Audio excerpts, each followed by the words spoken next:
नमस्कार मंडळी, तुमचं फार्मर रूम आहे. तर आपण आलेलो आहे नदीकडे. बघू शकता नदीला पूर आलेला. आपल्या दोन्ही मोटर तिथं खालच्या बाजूला होत्या. तुम्हाला माहितीच आहे इथं आपल्या मोटर असायच्या. आता बघू शकता आपली जर मोटर नसती काढली तर आपली मोटर सुद्धा अशी बुडत होती. आणि आता तिकडची मोटर सुद्धा जायली एकाची. आणि मध्ये एक आधी एक जणांची मोटर आहे. असे 3-4 मोटर भरपूर जणांनी बुडल्यात. पण आपण मोटर बुडणे म्हणून वर काढून ठेवले. बघू शकता मोटर बुडल्यावर मित्रांनो काय होतं की पूर्ण आतलं जे सेटअप असतं वायरी जायचे सगळं खराब होऊन जातो. त्यानंतर परत बुशिंग जाऊ शकतात. त्यासाठी आपण मोटर काढून ठेवत्या. आता तुम्हाला पूर दाखवतो नेमका किती आला नदीला. तर चला जाऊया आपण पूर भागात. असे जरा नाही का जंगलात आल्याने वाटतंय, पण काय जंगल फिंगल नाही. नदीकडच्या बाजूला असंच असतं नदी पात्रात.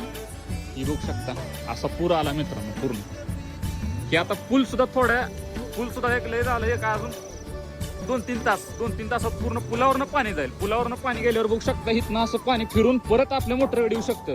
त्यामुळे आपण अजून वर नेतो मोटर. आता बघू शकता तर असा पूर आलेला आहे मित्रांनो.